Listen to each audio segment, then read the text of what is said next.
Good morning, good evening, good afternoon. Whatever time it is, I hope you're doing well. You're here with E-Millions, and this is Executive Order Watch. What we're going to be going over today for democracy is the current events in politics. We're going to briefly talk about Gaza, the Florida gun laws, Project 2025, Bernie Sanders on political violence, CDC whistleblowing, and we're going to be following Democracy Now's headlines, just so you know everyone knows. Democracy Now has a great amount of journalists that actually do real work. All right, so with that being said, we're also going to be looking at U.S. decline in polarization. Is going to be a Watch Mojo's 10 reasons why America is declining. We're going to also talk about figures in controversy: Obama, Trump, Charlie Kirk, RFJK Jr., Cash Patel, and then have Neely Fuller Jr. have something about him, and Christopher Hitches. Those are going to be some figures that we're going to be listening to, talking to.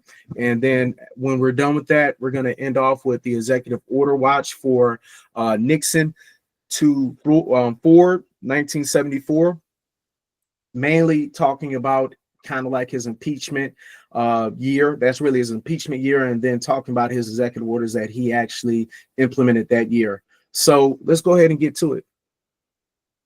All right, we have Charles with us. Charles is a very intelligent person as far as when it comes to politics. He does lean a little far left. I'm in the middle. He leans left. So you got anything to say before we start, sir? I'm just looking forward to a wonderful day in our new society run by the Trump administration. All right, let's go ahead and get to it.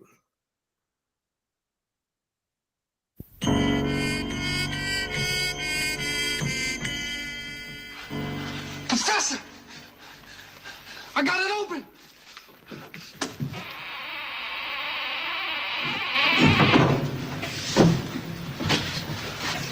Good heavens, man! Great Scott, we've discovered the fountain of all knowledge of Egypt in the entire world. Do you realize the importance of this moment, Smedley? Yes, sir, I do. Do you see the brilliancy? The untold years. I see it, sir. Sir, this is medicine. Thank you so much. Thank you, sir. Slide. Look, what is this? See. Says, cannot. This is the elixir of life, sir. The elixir of life? The cure for all diseases. Wait. See here. Wait, give it to me. The inscription on the bottom. Give it to me. Give it to me. Open at other end. Lummox.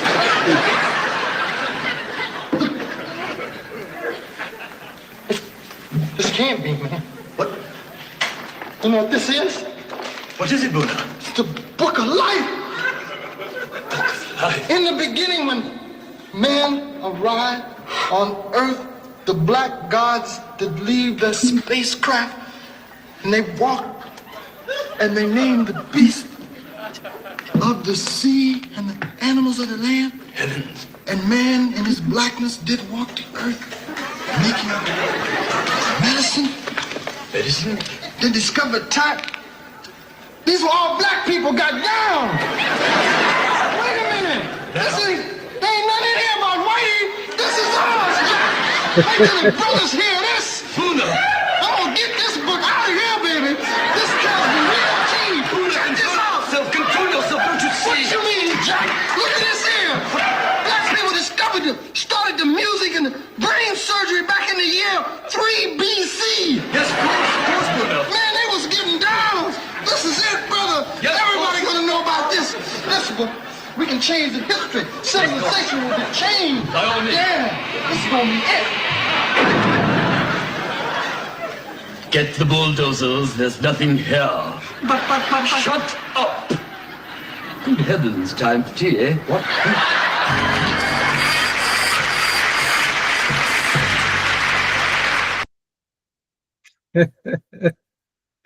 Just starting off with a little humor, for the most part. That was old school. Uh, he said, "Wait till I tell the brothers this," and they basically was like, "You know what? Let's go ahead and bulldoze this. This didn't even happen."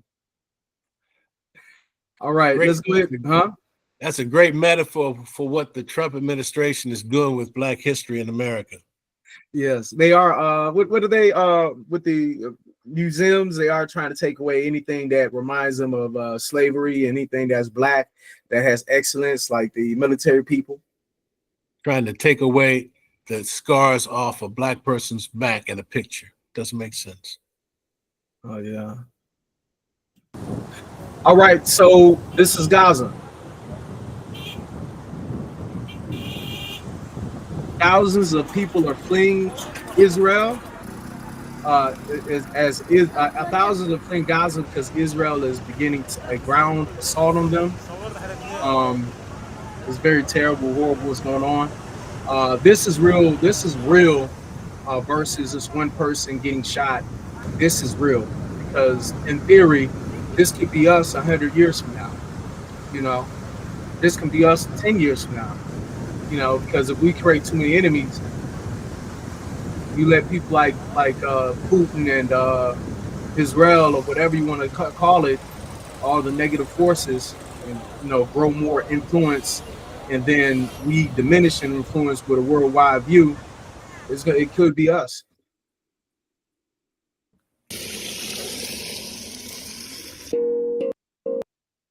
But yeah, the reason I'm making it a point to show stuff like this is because we spend too much time worried about small and insignificant stuff and not thinking about the bigger picture. When we allow people to like really just blow up ships that really are not definitively drug dealers, and even if they are drug dealers, you're not supposed to blow them up. You're supposed to arrest them. It makes no sense to blow up them. It just so a show of force to that's like someone playing action figures and not realizing that those people could be innocent. Someone could be innocent, and then you're blowing them up. And then my understanding is normally the only way that you can die from a drug is actually using the drug. So even if you think that you're doing good by getting fentanyl off the street, the person bought that fentanyl. The person is basically using it themselves. And I'm not saying that, I don't see a justification on. I feel like this is lazy work, just using drones and bombs and stuff like that just to take care of a small, insignificant portion of society. But yeah, this video we're about to watch is very interesting. It's the Republican Jesus and his teachings.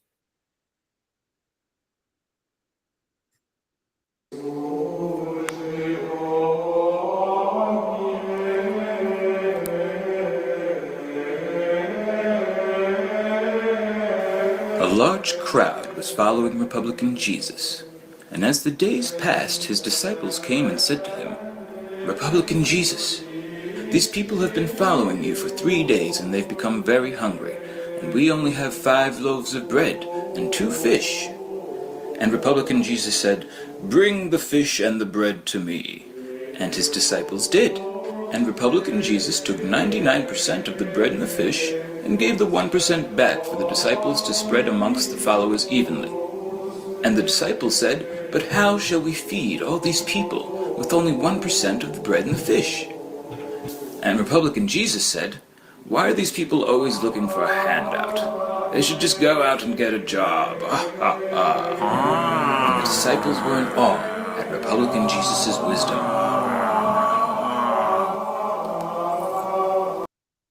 Yeah, I feel like that's what's going on. Right now, we're empowering the 1% and really giving the 1%'s, I guess you say, their agenda more credit than the lower class or middle class. Once you get rid of the middle class, there's not going to be any more advancing up because the middle class really dictates America right now. And after a while, it's not even going to dictate America.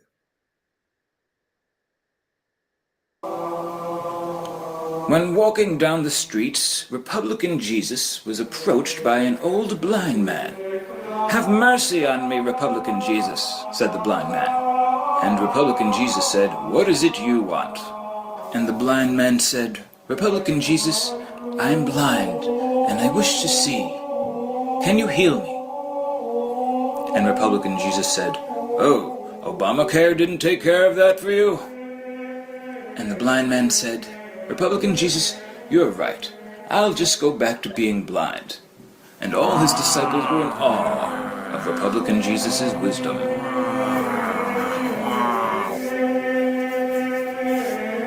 Republican Jesus had noticed that a crowd had gathered around a young woman, and they were about to stone her to death. "What's going on here?" said Republican Jesus. And the crowd said, "This woman expects us to pay for her contraceptives with our tax money. We're going to stone her." And Republican Jesus said, "Cast no stone. That is a waste of stone, and I need these stones to build my 15th house. Just throw her off a bridge instead." And all the disciples were in awe at Republican Jesus' wisdom.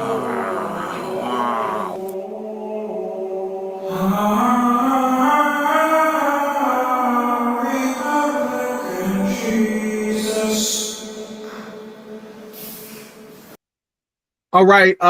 Real quick question, Charles. What year do you think that with the author of that made that video? The Republican Jesus, Mm-hmm. what, year 2000? Oh no, it was 13 years ago. Okay. So, the reason I mentioned is because it's kind of like you're saying, like maybe they was thinking that then, but I guess like it still rings true, even though it's 13 years old, it's still true. Because it seems like the Republicans don't like anything that deals with social work. So a lot of people, when it comes to their Medicare, Medicaid is going to be missing. Social Security is now at threat. So if you're at an age where you've worked your whole life for Social Security, it's going to be shortly lived, which is terrible. Because then you're going to have people who's like 80 years old forced to find some kind of way to work. And when you're 80, you should not be forced to work. Let's go ahead and move on.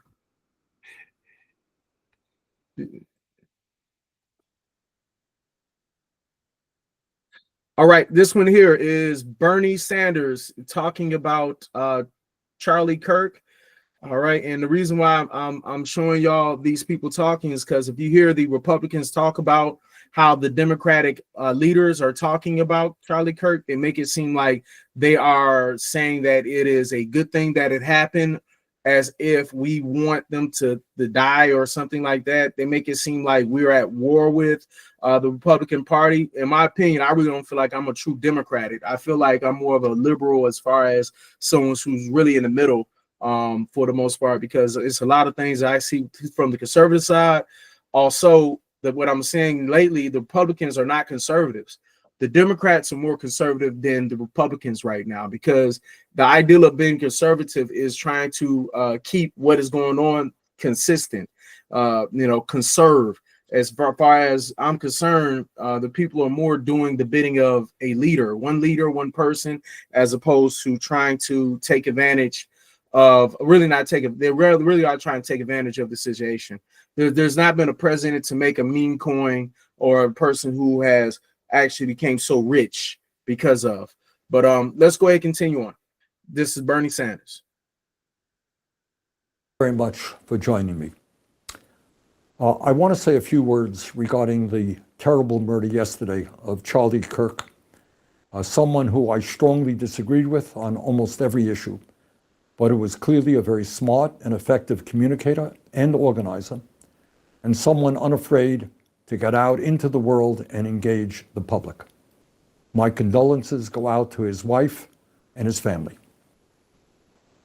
A free and democratic society, which is what America is supposed to be about, depends upon the basic premise that people can speak out, organize, and take part in public life without fear, without worrying that they might be killed, injured, or humiliated for expressing their political views.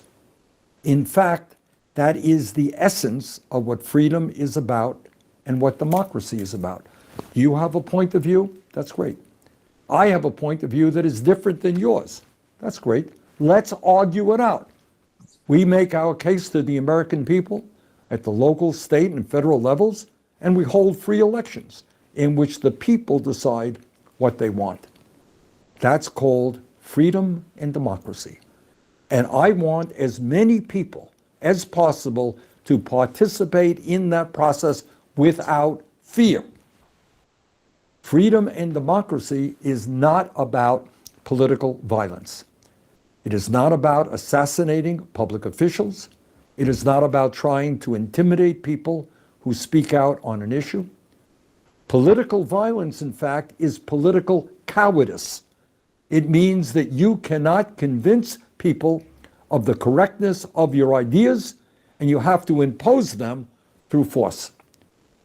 Every American, no matter what one's political point of view may be, must condemn all forms of political violence and all forms of intimidation. We must welcome and respect dissenting points of view. That's what our Constitution is about. That's what our Bill of Rights is about. That, in fact, is what freedom is about. The murder of Charlie Kirk is part of a disturbing rise in political violence that threatens to hollow out public life and make people afraid of participating.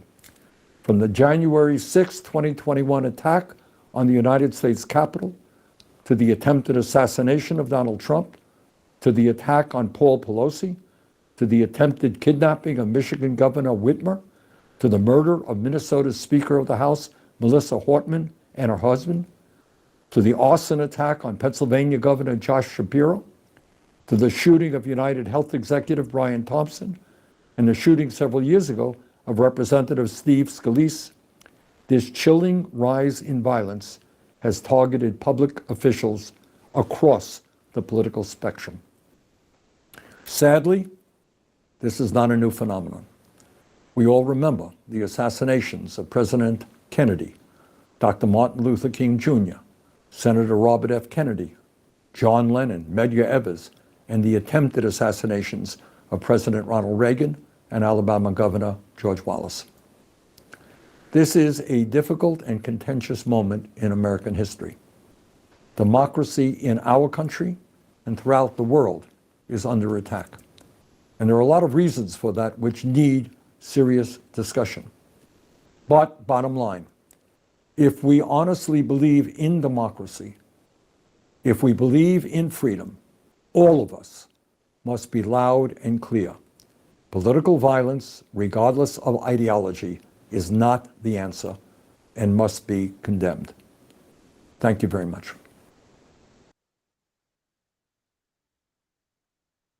All right. So you see, Bernie Sanders right now is being like one of the key figureheads of anybody who's Democratic or somebody who's liberal, somebody who's on really not on the Republican side. Even I feel like even Republicans really feel that, in the sense that he is a reasonable person. So that's the reason why, we kind of listen to him. The next person we'll be listening to is Obama, and we'll see what he thinks about Charlie Kirk. Let's go ahead and take a look.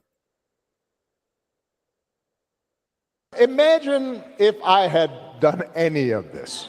Let me just, I just want to be clear about this. Imagine that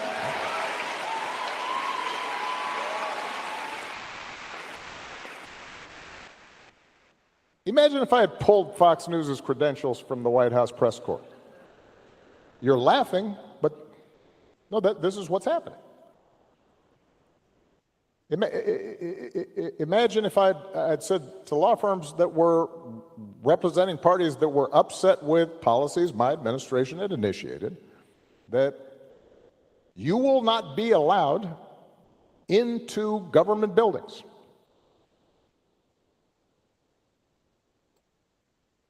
We will punish you economically for dissenting from the Affordable Care Act or the Iran deal. We will ferret out students who protest against my policies.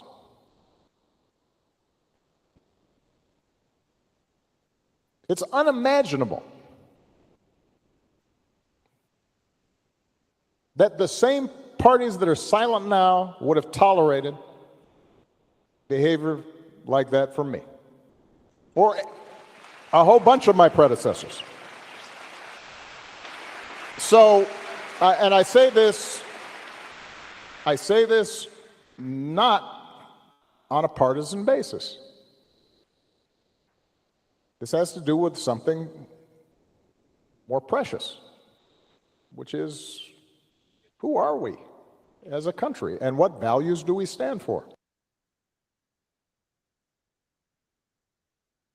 If you are sleeping in a position like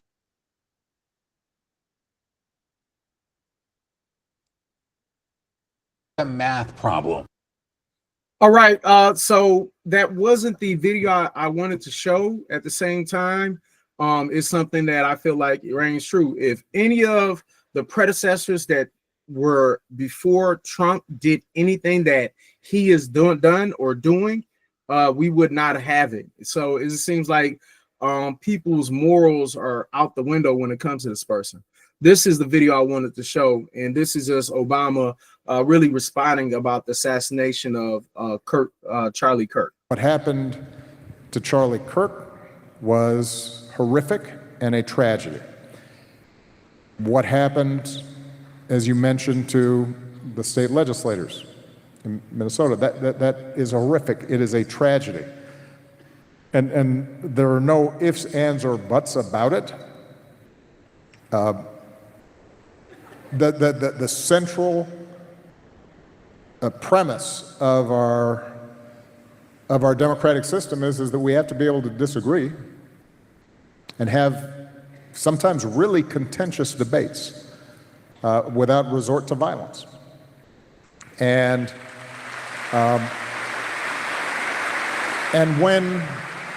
when it happens to some, but even if you think they're quote unquote on the other side of the argument, that's a threat to all of us. And we have to be clear and forthright in condemning it. Obviously, I didn't know Charlie Kirk. I was generally aware of some of his ideas. I think those ideas were wrong. But that doesn't negate the fact that what happened was a tragedy and that I mourn for him and his family. He's a young man with 2 small children and a wife who obviously, and a huge number of friends and supporters who cared about him. And so we have to extend grace to people during their period of mourning and shock. And so when I hear not just our current president, but his aides, who have a history of calling political opponents vermin, enemies, who need to be targeted, that speaks to a broader problem that we have right now. And something that we're going to have to grapple with, all of us. What happened to Charlie Kirk was horrific and a tragedy. What happened, as you mentioned, to the state legislators in Minnesota, that is horrific. It is a tragedy. And there are no ifs, ands, or buts about it.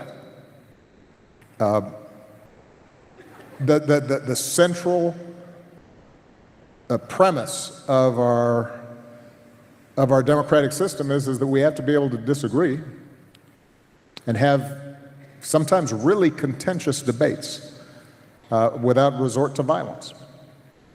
And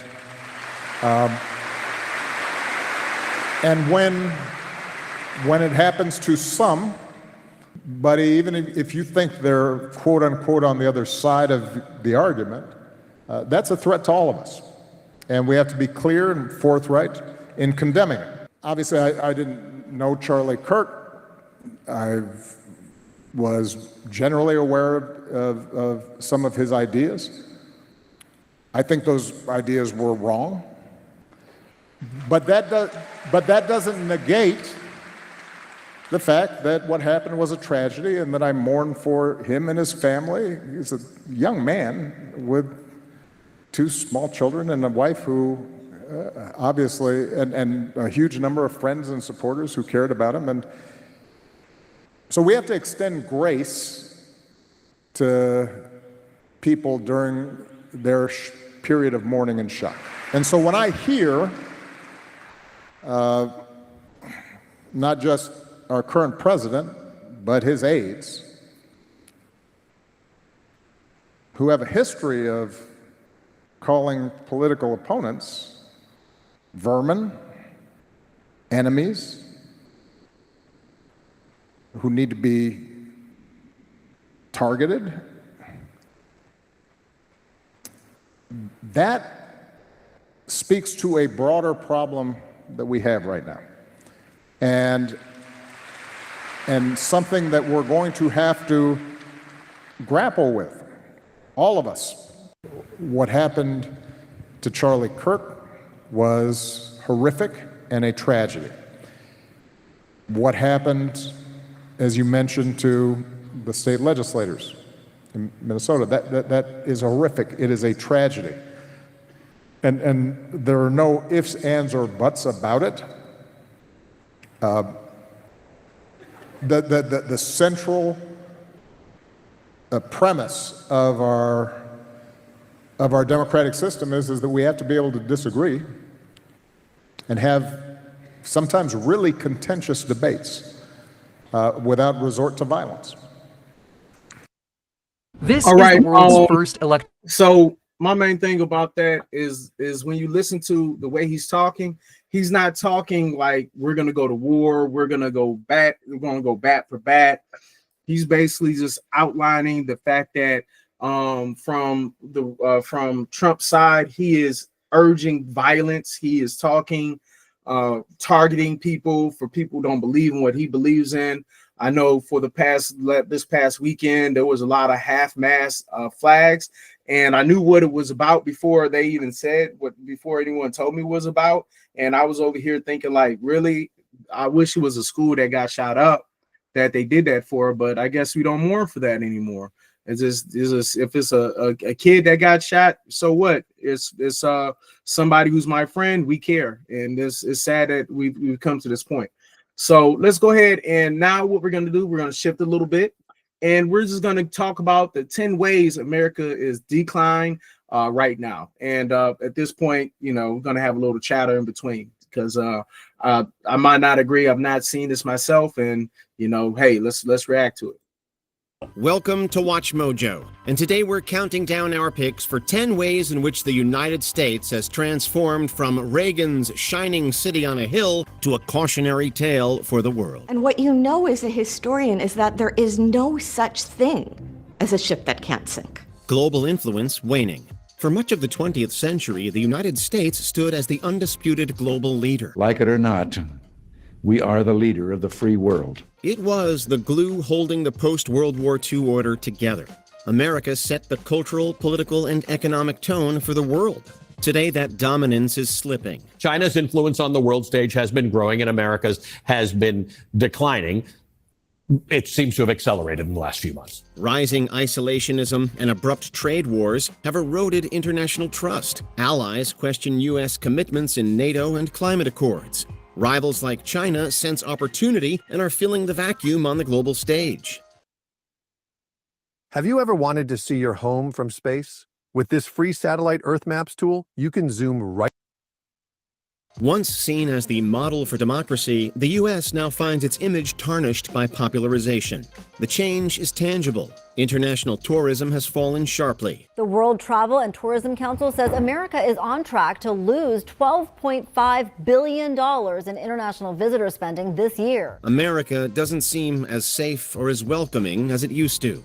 Expensive visa fees, tougher screening, and anti-immigration sentiment scare off many would-be tourists. We need to let travelers around the world know that we want their business. Demographic aging crisis. America is graying fast. About 18% of Americans are 65 or older today. By 2030, that number will climb to almost 1 in 5. In about a third of states, more than half of the population is older than 40. 4 years later, seniors will outnumber children under 18 for the first time in U.S. history. A shrinking workforce means fewer taxpayers to fund Social Security and Medicare. We have very significant increases in benefits on the horizon, but we haven't planned for those with increases in taxes. Hospitals and nursing homes already face staffing shortages as demand grows. Families are getting squeezed on both ends. Childcare costs remain prohibitive for much of the public. Elder care is becoming just as necessary and as expensive. So we saw our savings dwindle and dwindle and dwindle. Rural towns feel the sharpest strain, with aging populations outpacing available services. This is a demographic time bomb that could cripple the U.S. economy. Care shouldn't be a political issue. We should be looking at the life cycle of care that citizens need from birth through end of life. Dropping life expectancy. For the first time in generations, Americans are living shorter lives. U.S. life expectancy fell to just over 76 years in 2022. And now dozens of countries are surpassing the U.S., including Lebanon, the Czech Republic, and Cuba. Only 3 years earlier, life expectancy was nearly 3 years longer. The pandemic accelerated the drop, but it was already underway. Rising rates of heart disease, diabetes, and gun violence are all part of the story. Well, health is about more than health care, and as a doctor, I often have to emphasize that. The most devastating factor is the opioid crisis, which now kills more than 80,000 Americans a year. The FDA's failure to regulate powerful painkillers unleashed an epidemic that still devastates communities. The companies clearly knew what was happening. They knew exactly where their pills were going. Compared to other wealthy nations, America lags in life expectancy by years. A society once defined by longevity now struggles to keep its people alive. Individual responsibility is certainly one area. Second, providing healthcare systems and adequate services to assist people so that they... A stick of butter a day keeps the love handles away? The reason butter is called butter is because will live to old age. Crumbling infrastructure. If infrastructure acts like the arteries keeping people, goods, and services flowing, America is on the verge of a heart attack. Imagine a month-long blackout. Imagine major failures of water delivery system in the West. Imagine levee breakdowns that can't be repaired. Roads, bridges, water systems, and power grids built decades ago are breaking down. The American Society of Civil Engineers gives U.S. infrastructure a C grade, with storm weather and transit earning Ds.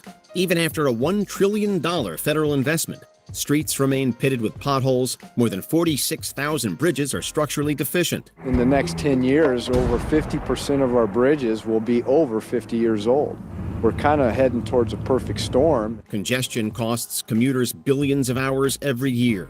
Water systems leak enough to waste trillions of gallons annually. This raging torrent on a commuter highway was the result of a water main break. In this case, a break in a 66-inch pipe.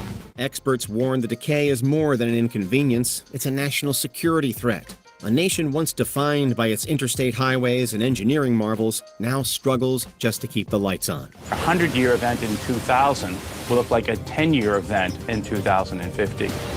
The reality is, we're essentially living in borrowed time.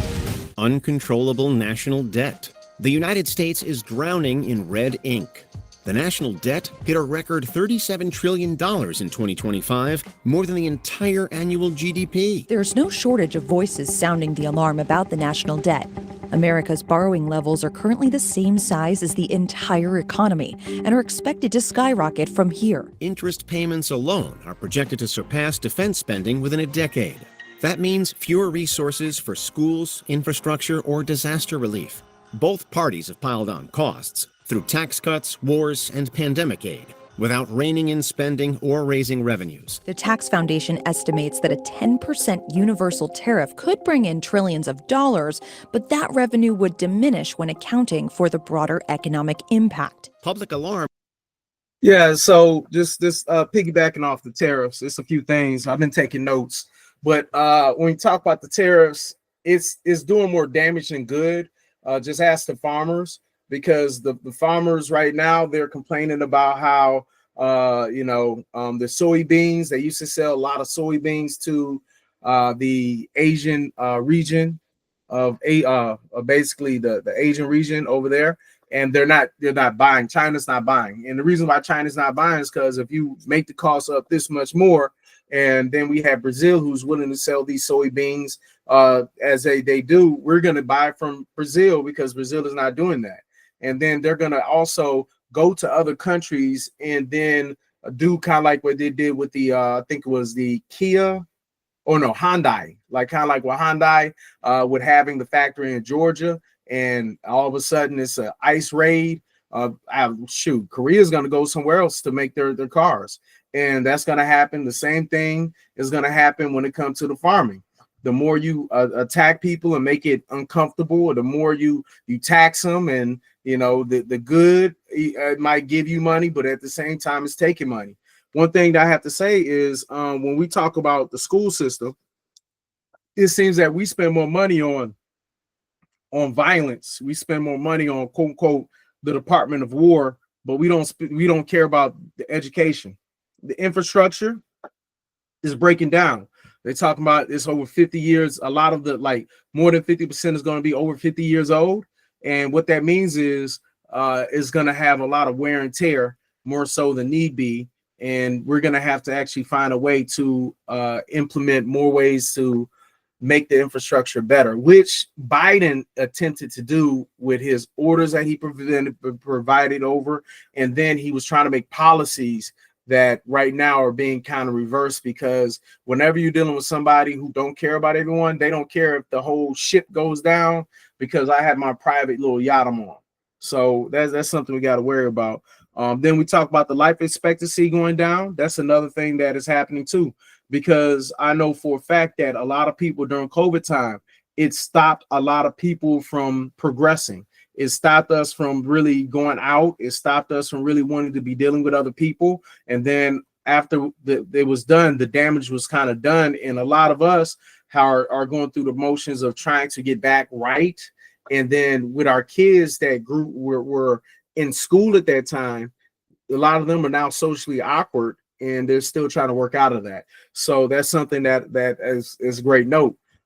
Two more things that from here that I'm hearing is saying like we're getting to a point where it's going to be more people who are 60 years or older versus people under 18. A surviving society cannot continue with the youth not replacing us. And I really feel like that has a lot to do with the laws, the way it's built up, the way the system is. It's like a lot of times people don't even want to have kids, and the people who do have kids, a lot of times they don't even want their kids. They don't even want the kids. And it's like if you set up a system where both parties, the male and female, are treated with respect, then people will want to have a family.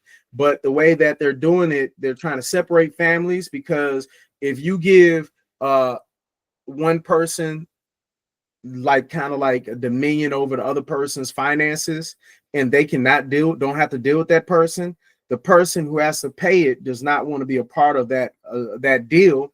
But the person who is getting the benefit from it is missing that strong other figure, if it's a male or female, because I feel that a real good human being is raised by a female and a male. You can't be too harsh, and you can't be too coddling too much. You have to find some middle ground, and that's the reason why it's good to have both a father and mother. But whenever you just have a father, it is going to be one of them things where you're going to see the effects. When you only have a mother, you're going to see the effects. So let's go ahead and continue on. Oh, and one more, the tourists, about tourism being down. So this is real big factor, because they're talking about $12 billion that we're going to be missing. Nobody wants to go to a country where they feel like the National Guards are walking the street and patrolling, and then ICE is out here running around like Gustabos with their mask on, because now you don't know if it's the legal Gustavo, or you don't even know if it's just some random person who's trying to rob everybody. It's already happened in the news where we hear about people who are getting robbed and evil things are happening when they are assuming that the person is ICE and the person not even ICE. Is the same way where if a police officer, quote unquote, stops you, but you know, for all you know, it might not be a police officer sometimes. So this is very scary times that we're living in. And if I was from any other country, I would not want to visit here right now. This will be the time where we'll say we're just gonna have to leave them alone for now. Maybe later on we might visit, but right now we're not visiting. So let's go ahead and continue on. Any words, Charles? Just better travel with your best friend and your IDs. Okay. Anything else you seeing from so far with you know, this the way America is going down? It's going.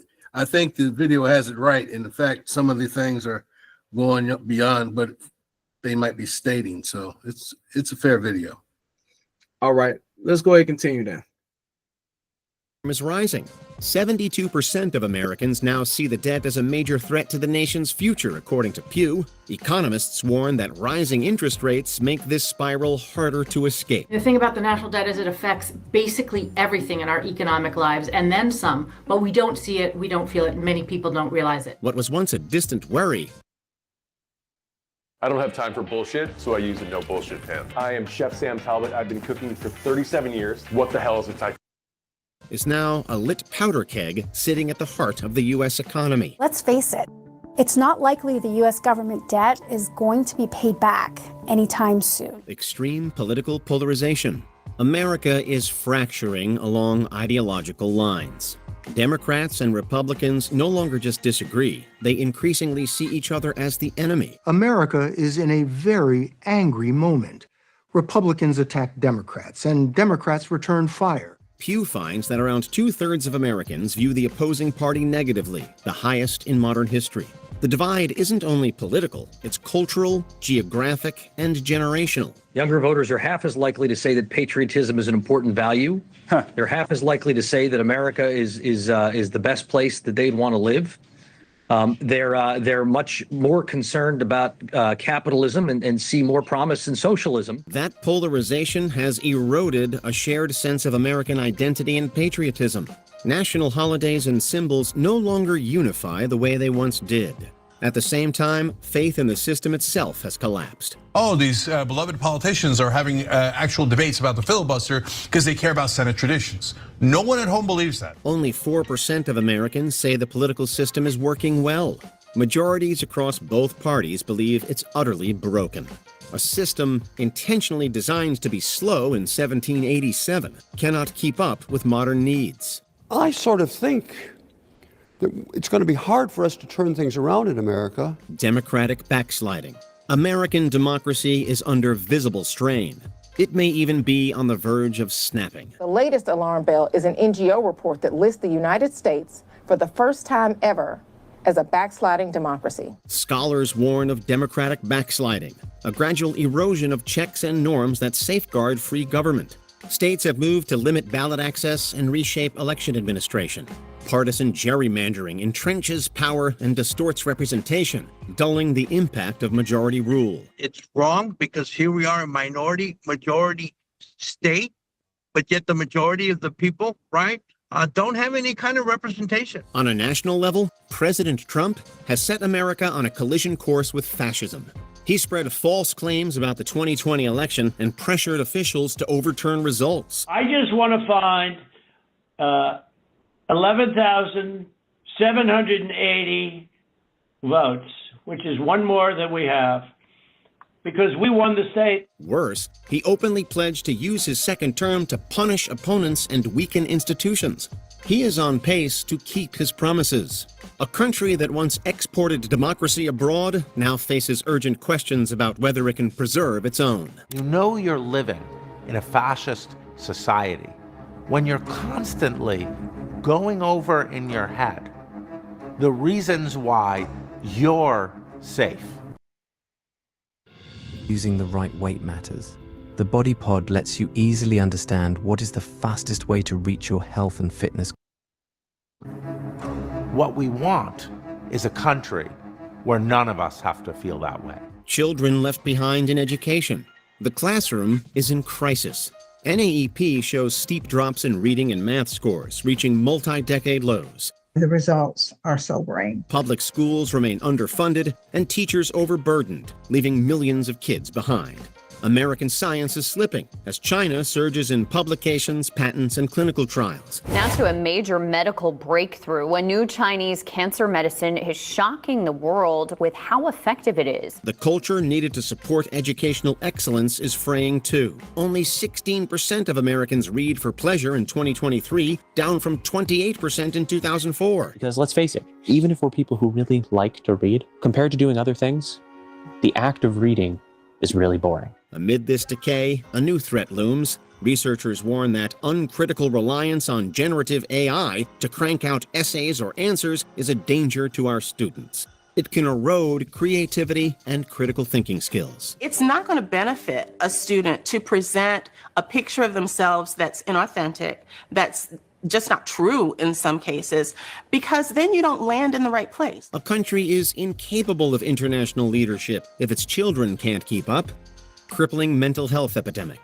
America is in the middle of a mental health emergency. Nearly 1/3 of adults now report symptoms of anxiety or depression. We have become professionals at putting on masks on and walking around society and making it seem like everything is going fine, like we don't need any help, that there's nothing to see here. We do that in person, we do that on our social media feeds. But what it betrays is the reality of what's happening is that a lot of people are walking around suffering. At the same time, access to mental health care is, for many, virtually non-existent. Nearly 130 million Americans live in areas with too few providers. We really wanted to understand why is it that even when you have insurance, it can be so hard to access mental health treatment. And what people don't realize is that insurance companies play a big role in this and have a big say in how much treatment you get. Most states meet less than 40% of their mental health care needs. America's health insurance system makes treatment financially impossible for millions. Children and teens are struggling too, with psychologists calling youth mental health a sustained crisis. How long have the wait lists been to get help? Normally you're put on, you're scheduled an appointment within a few months.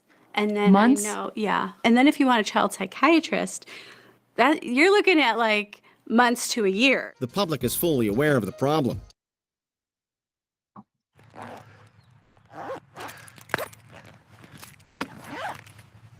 Oh, looks like you need a bearskin hoodie. 90% of Americans say the nation faces a mental health crisis. Therapy use is up, but desired outcomes aren't by nearly every measure. Well-being continues to decline. Even though the problems that we've described here and the drivers of those problems are really profound and entrenched and structural in nature, that doesn't mean that we as individuals can't make a difference in the mental health and well-being of people around us. Before we continue, be sure to subscribe to our channel and ring the bell to get notified about our latest videos. You have the option to be notified for occasional videos or all of them. If you're on your phone, make sure you go into settings and switch on your notifications. Inequality is out of control. America has become a nation of extremes. It's the wealthiest nation on earth, but the distribution of that wealth is more concentrated at the top than ever before. The rich appear to be getting richer, and it may be at the expense of everyone else. The rich are just getting richer, pulling away from everyone else. The top 10% of households now command nearly 70% of the nation's wealth. Meanwhile, the bottom half holds almost nothing. Student debt has become a modern-day shackle. $1.6 trillion is owed, locking millions of young people out of careers, homes, and families. In July, an estimated 1.8 million people are at risk of defaulting on their student loans, meaning they haven't made a single payment in nearly 9 months. Housing, once the cornerstone of the American dream, has turned into a trap. Rents swallow paychecks, and home ownership drifts out of reach. The dream of upward mobility is fading, replaced by a reality where opportunity is scarce and prosperity is hoarded by the few. Unless we can get an accurate number of just how prevalent poverty is in the United States, attempting to eradicate it is close to impossible. Are there other factors that point to America going the way of ancient Rome? Can the trends be reversed? Let us know your thoughts in the comments below. About 42% of high schoolers say they constantly feel sad or hopeless. That's up more than 50% from 1999. I really think that, like, when they talk about the kids feeling depressed, I really do feel like that's a real thing that's going on.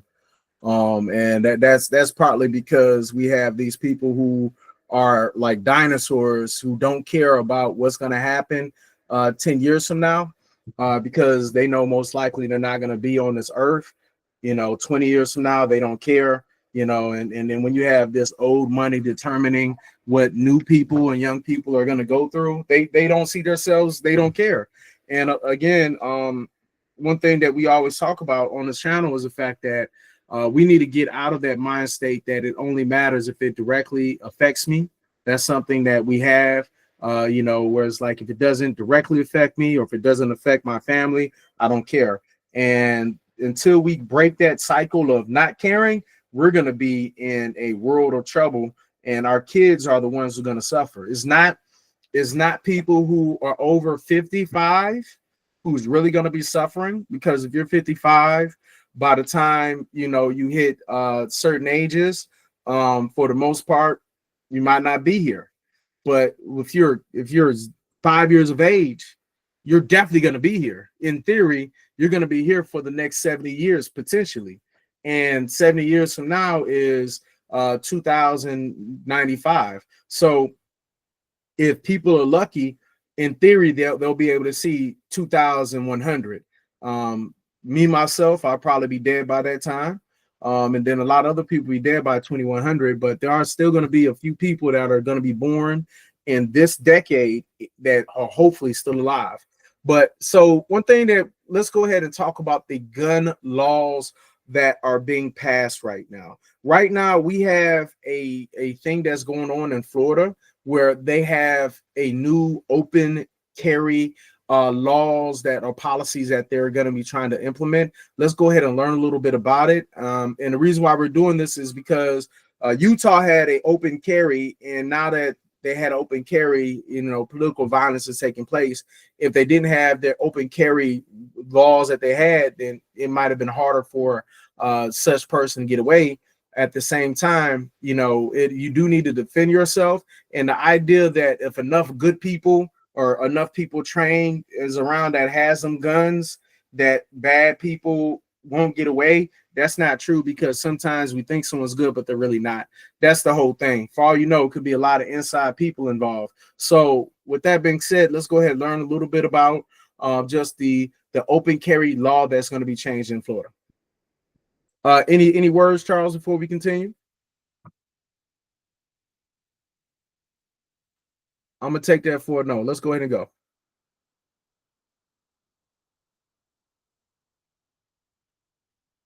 This comes after tonight, the state attorney general is making it clear openly carrying a firearm is now the law in Florida.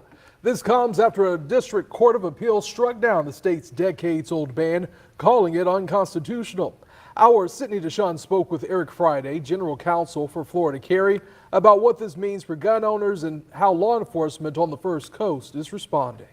The way Floridians carry firearms in public is changing after the state attorney general instructed law enforcement to no longer arrest or prosecute anyone for openly carrying a firearm in most public places. This following an appeals court ruling that the longstanding ban conflicted with the Second Amendment right to bear arms. Eric Friday, general counsel for Florida Carry, helped lead the case challenging the ban. The fact is, we have a right to carry. We have a right to bear arms in this state and in this country. The Jacksonville Sheriff's Office, Jacksonville Beach Police, and sheriff's offices in Clay, Baker, St. Johns, and Nassau counties announcing they will no longer enforce the ban. Law enforcement's on notice today.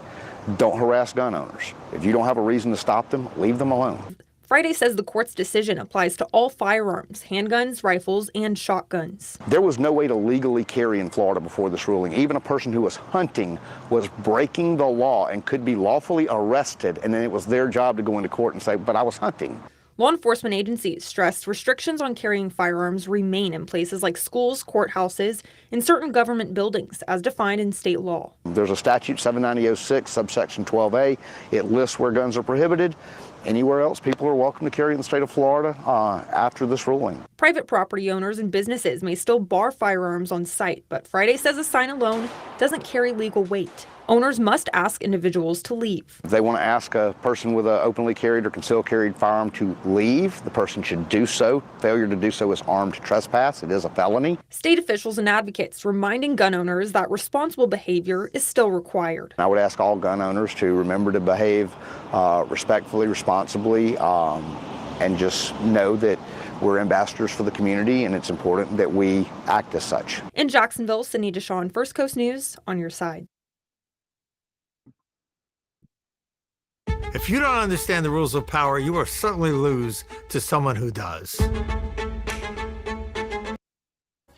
Okay, as you know, we love to read. All right, so the reason why I'm spotlighting this is because when we think of open carry and people being able to carry their guns, it's been plenty of times I'm in Georgia and I see it and I hate it because, you know, the person has it and people perceive you different. And the reason why I don't like it is because me being from Texas, I'm used to everyone having a gun, but it's like concealed more. It's like we don't have our guns on our hip, and it's like a common knowledge that if you mess around, you're gonna find out. That's just something that we all know.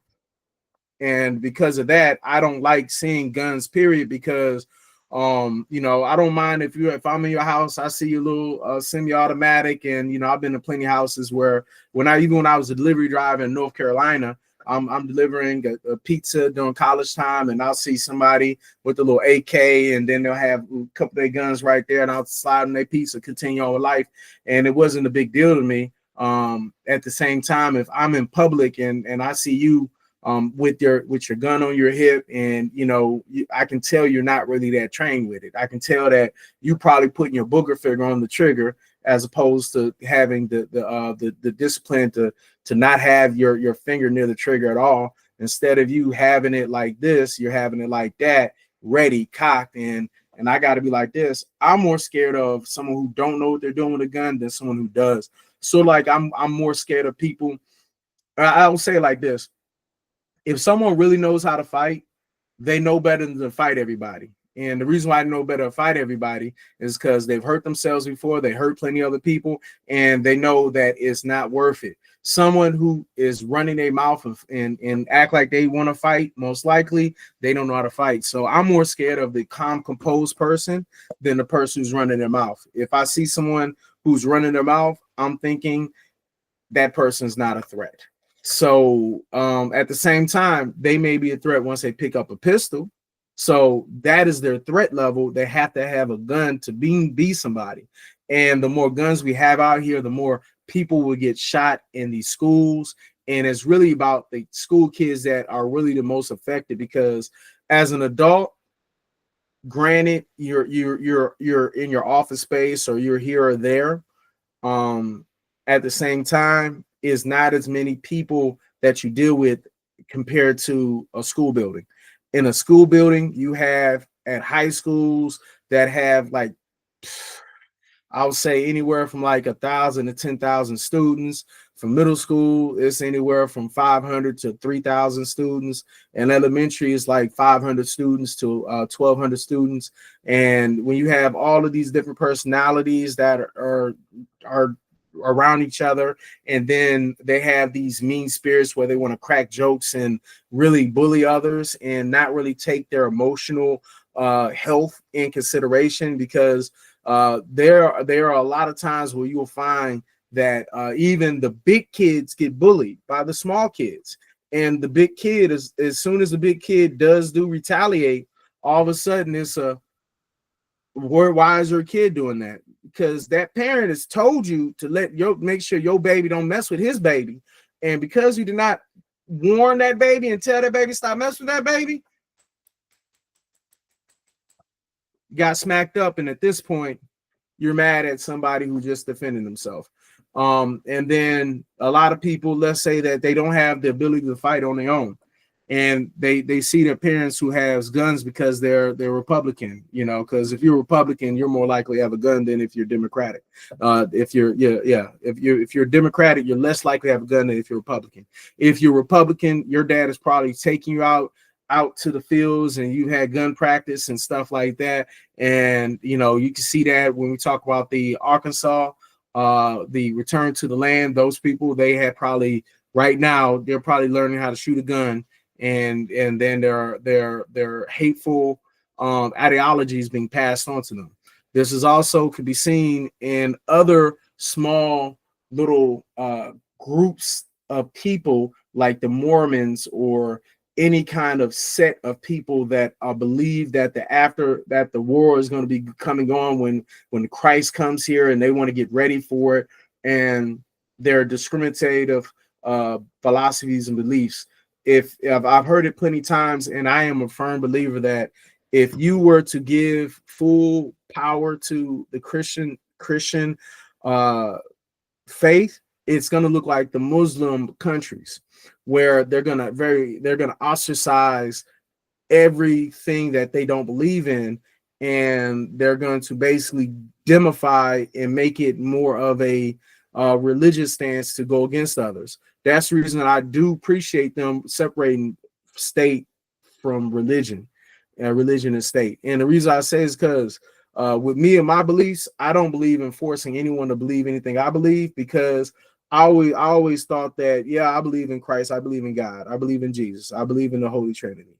But if I was born in a whole island and we did not believe that, am I going to hell because I didn't believe that? And then is someone right to go to talking to that indigenous location, that island, where they're not messing with anybody, they have their own beliefs, and you know, let's say they're all thriving, let's say that their technology is up where we are at this point, we're just going to say they're going to hell just because, you know, they're not us. That's really what that is. It takes away.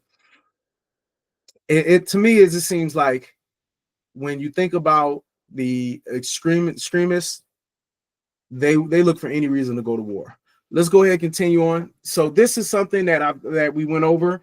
If you are looking to understand more about Project 2025, I recommend you checking out our past videos, a couple of our playlists that has the mandate studies. We also have emillions.org, where you can go on there and learn more about the mandate. We will be going more over the big, beautiful bill. And the reason why we're going to go over the big, beautiful bill is because it's going to be something that's going to be affecting all of us. And we need to figure it out. We need to learn more about it, and we need to know and teach others. And because that big, beautiful bill is going to be making it so that the healthcare system is going to be wrecked. It's going to be it's really a lot of stuff that is doing that, you know, that on its face might sound good, but just like Elon Musk said, it can be big and it can be beautiful, but it can't be big and beautiful. It can only be one. And I can't believe I quoted Elon Musk, but when you're right, you're right. He's right about that. So we went for big because they wanted to throw so much at us so quick, the same way that they destroyed the safeguards and those people who were supposed to keep the ill intent of the powerful in check. The same way that they did that, they're doing that with the big, beautiful bill. Let's go ahead and talk about what's going on with Project 2025. On this show, we have a banned book club. Our staff loves a good summer read in particular, except last summer we spent all our time reading this, Project 2025. 2 volumes here I've got, because that's how many pages it is. It's more than 900 pages. It's a conservative roadmap for a Republican presidency to reshape the entire federal government. President Trump repeatedly distanced himself from this on the campaign trail last year, despite many of its contributors working on his election team. He's since appointed some of its authors to lead some of the same federal departments and agencies that they devoted long chapters to for the Project 2025 agenda. Russell Vought, who orchestrated the whole project, but also wrote the section on the Office of Management and Budget, now runs the Office of Management and Budget. Brendan Carr, who wrote the chapter on the Federal Communications Commission, now runs the Federal Communications Commission. 8 months into Trump's second presidency, the authors of Project 2025, they gotta feel like their time was worth it, because a significant amount of the policy proposals in this thing have already been implemented, with more in progress. President Trump's evisceration of the federal workforce, his focus on establishing a federal government loyal to him, ripped out of the first chapter. His dismantling of the Department of Education and of USAID resemble the plans laid out in this book. The firing of the FBI director in the middle of his 10-year term and the elimination of any sort of independence between the FBI and the White House are written into this book. Trump's war on climate research, it's taken straight from these pages. The April firing of nearly 400 scientists who author the National Climate Assessment, which tells us where we are as a country in the fight against climate change. Page 59. The White House has re-embraced coal as a valuable energy source while pushing solar and wind energy to the side. Page 377. Many of the administration's attacks on abortion rights and contraception access are sourced all the way through this book. In March, the Trump administration pardoned 23 people who were violating the FACE Act, which is meant to maintain open access to abortion clinic entrances and protect doctors and patients from harassment and violence. The Department of Justice was also instructed to largely stop enforcing the law, signaling that will not defend abortion access, even in states where abortion is legal. Page 558. In January, Trump signed an order enforcing the so-called Mexico City policy, a Reagan-era rule that bars foreign aid going to any organization that even discusses abortion as a healthcare option. Page 260. July's reconciliation bill in Congress was almost like a combo deal for Project 2025's architect. It includes provisions to eliminate subsidies and tax credits for renewable energy, which can be found on page 306, to impose stricter work requirements for SNAP food assistance from page 299, to increase the capacity of ICE detention facilities by 100,000 beds from page 143, to roll back student loan forgiveness and eliminate income-backed repayment options from page 331. All of this adds up to a wildly successful first 8 months for the conservative interest groups and think tanks that joined up to write Project 2025. The Heritage Foundation, which led the project, has wielded influence in Washington for decades, but never as much as it does right now at this moment. And by the way, we're not done. Next month, Heritage is releasing a judicial counter project to Project 2025. It's called The Heritage Guide to the Constitution, which intends to reshape policies and priorities inside the judicial branch as much as it's already done within the executive branch. What could possibly go wrong? Yes, he's using a Dorilla pillow. How can you tell? Have you heard about Dorilla? So they are trying to implement, they basically had a think tank to do what they've done to the executive branch, to the judicial branch. And so it's going to be another 1,000 pages of how they're planning on really dismantling justice. And this is sick. This is very sick. Let's go ahead and continue on.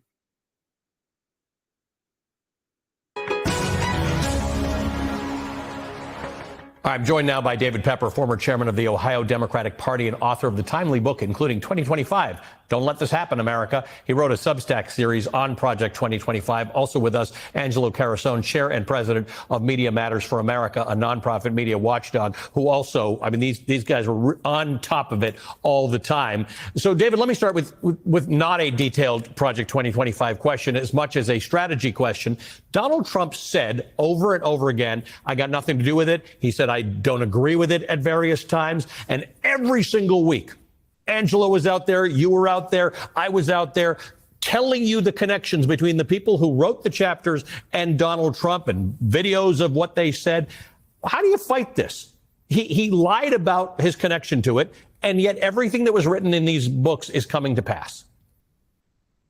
Yeah, I mean, I think with the exception of shows like yours, this was one of the biggest media screw-ups I've seen in politics in my lifetime, that just simply because he denied the connection, they turned it into a both sides thing, and that really watered down people believing. And the book you see behind me, that I wrote that in desperation for people to actually read, not just read the plan, which no one does, but actually think about what it meant to, schools and vaccines, or a vengeful DOJ. And I was trying to say to people, okay, don't read the 1,000 pages. But imagine if the things that Donald Trump was promising and the Heritage people were promising were to happen, and it's played out exactly as you were saying, as I tried to write.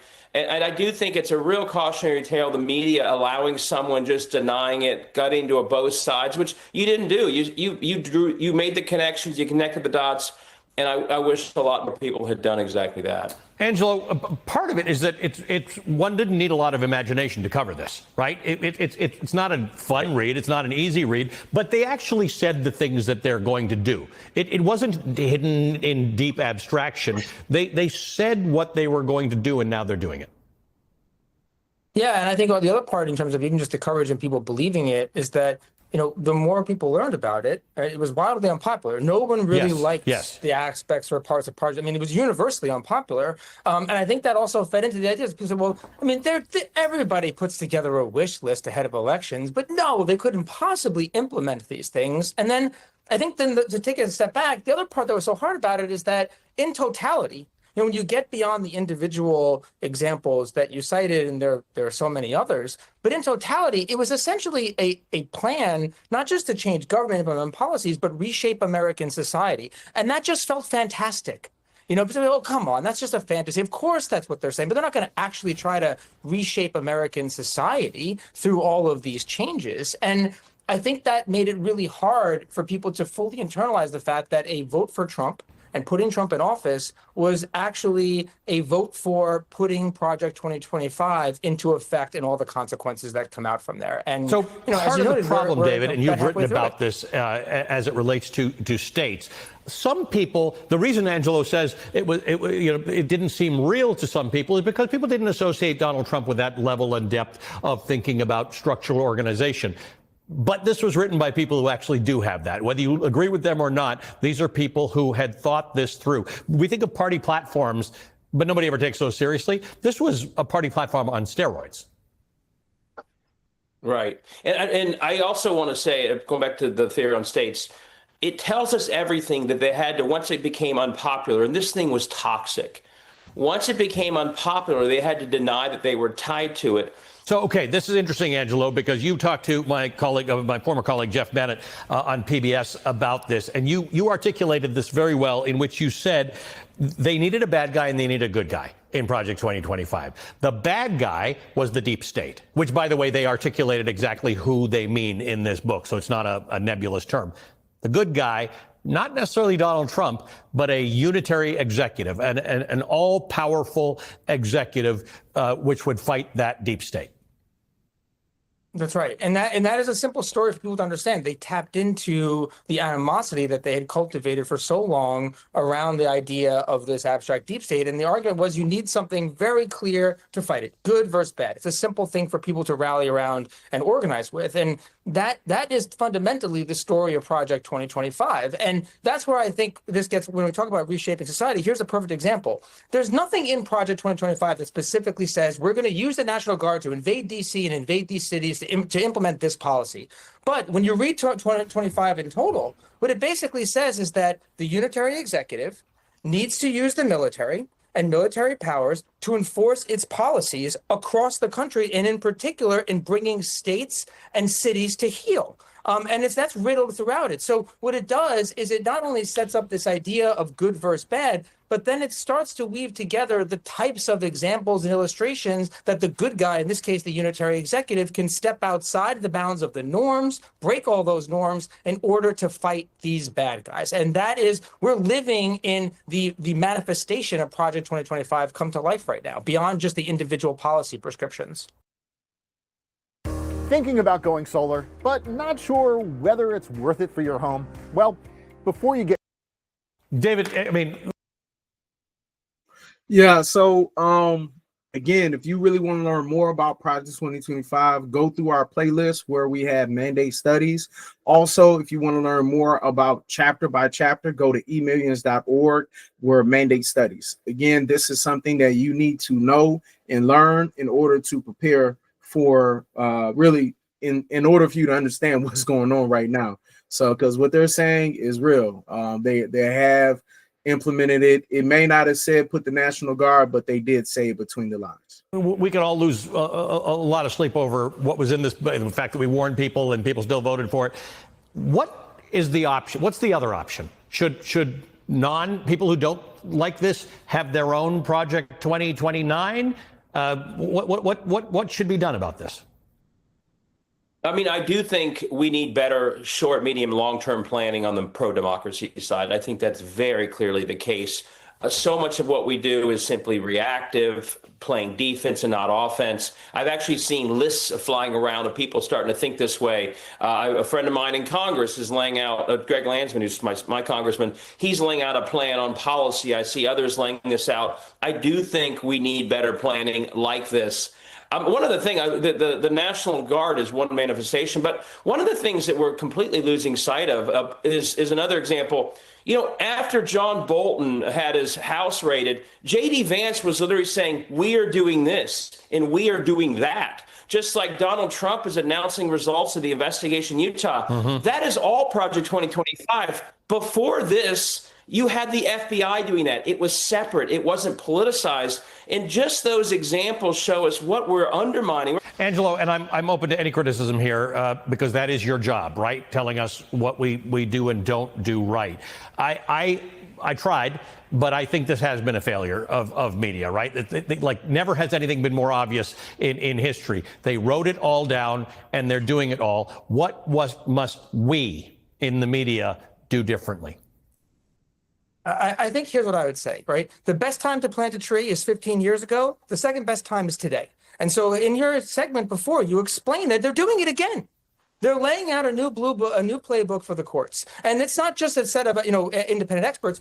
Justice Alito wrote the preface. 36 judges are contributors to that book. They're going to do it all over again. So what I would say is this. We don't have to self-flagellate, beat yourselves up for all the work in the past. We would instead focus on what can be done and what's coming around the bend. And that is this plan to reshape the courts, and to use the courts as a buttress for all of the work that has already been done to break norms, to break laws, to reshape our society with Project 2025. So you get a do-over. And I think that intro was the beginning of that. But again, it's deep. Not a lot of people are talking about it. They're not raising the alarm. The idea that a sitting justice wrote the preface should be a big deal. And it's not. And I think that is the example. So I wouldn't bombard people with too much information, but we need to focus on a simple story. And for me, it's wildly inappropriate that took place already. And that should be a scandal. All right. So this is very serious. And just the way that they're talking, we have to understand that they have experts who have spent their whole lives in the judicial system. And since they've spent their lives in the judicial system, that means that they know how and what to do to make whatever they want to happen. So with people thinking that it's just a political thing, I'm not political and blah, blah, blah, blah, that's going to come back to bite you in the backside because when it comes down to it, we're really and truly, it is going to come a time where it's going to be too late. And when it's too late, it's too late to cry. It's too late to talk about it because, right now we could be, this is going to be terrible. It's going to be another 1,000 pages that we're going to have to go over. So what we're going to do is we're going to watch the executive orders, watch Nixon's 1974. And then once we're done with that, we're going to call it quits and do part 2 for the day. All right, so let's go ahead and take a gander.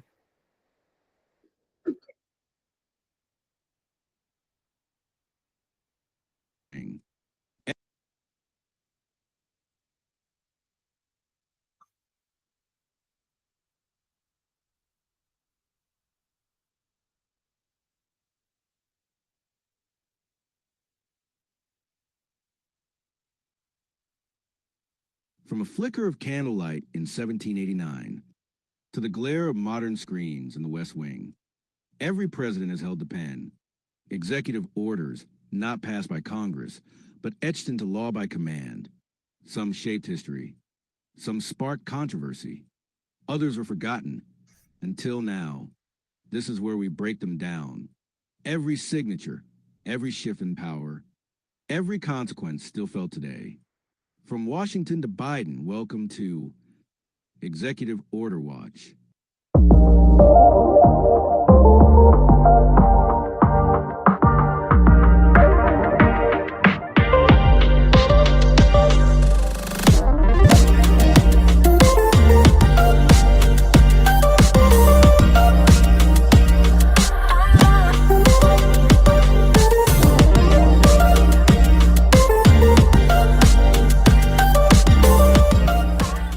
democracy, we live for it. For democracy, we fight for it. For democracy, we've died for it. And for democracy, we watch it. This is Executive Order Watch. My fellow Americans, the year 1974 was one of the most trying, most consequential, and most defining years of my public life, and of the American presidency itself. When the year began, I remained committed to the mission of rebuilding our economy, securing energy independence, reducing the size of government, and ensuring that the peace we had sought for so long, particularly in Southeast Asia, was finally maintained. We had, after all, ended America's combat role in Vietnam the previous year. Prisoners of war had come home. It was time for a new chapter. But 1974 was not a year of smooth sailing. It was a year of storms, both literal and political. The energy crisis continued to bear down on the American people. Gas shortages, long lines at stations, and rising costs pushed us to rethink how this country powered its future. In response, we launched Project Independence, a bold plan to reduce our reliance on foreign oil and strengthen our domestic capabilities. We encouraged conservation, efficiency, and innovation, not just as economic imperatives, but as patriotic duties. Inflation, too, began to tighten its grip. The economy was under pressure from multiple directions: oil shocks, deficit spending, and global uncertainty. My administration acted swiftly, using the tools available to the executive branch to stabilize prices, reinforce wages, and hold government spending in check. It was not easy, but leadership rarely is. Meanwhile, around the world, the Cold War continued. Quiet in some arenas, tense in others. We pursued détente with the Soviet Union, pushing forward on arms limitation and trade normalization. Our new relationship with the People's Republic of China matured, slowly, but with purpose. But I cannot speak of 1974 without confronting the deepest challenge of my presidency, the Watergate scandal, which had grown into a full-blown constitutional crisis. Investigations intensified. Public confidence wavered. The press, Congress, and the American people demanded answers, and rightly so. In August of that year, I made the most difficult decision of my life. I chose to resign the presidency, not because I admitted guilt in every charge, but because the burdens of the office could no longer be met under the weight of prolonged division and distraction. I placed the interests of the nation above my own. I stepped aside, not out of weakness, but out of duty to preserve the integrity of the institution itself. It was a painful ending, but not the end of the American story. The presidency moved forward as it must. The country endured, as it always has. And the Constitution proved once again that no man is above the law and no institution is beyond reform. Yet through it all, even in those final months, I continued to govern. I signed executive orders that carried out critical duties, managing resources, responding to crises, enforcing environmental protections, and reshaping government structure to meet the demands of a new era. In a moment, we'll take a closer look at those executive orders, what they aim to accomplish, how they reflected my priorities at the time, and how they continue to influence the nation today. But before we do, let us remember, 1974 was not merely a year of scandal. It was a year of transition, a year of reckoning, a year that tested the strength of the presidency and proved that even in the darkest hours, this republic stands. Now let's turn to the executive orders of 1974 and see what they tell us about the challenges we faced and the choices we made. Executive Order 11,758 delegating authority of the President under the Rehabilitation Act of 1973 on January 15, 1974. Executive Order 11,759 prescribing the compensation of certain officials in the Domestic and International Business Administration, Department of Commerce on January 15, 1974. Executive Order 11,760 designating the European Space Research Organization, ESRO, as a public international organization entitled to enjoy certain privileges, exemptions, and immunities on January 17, 1974.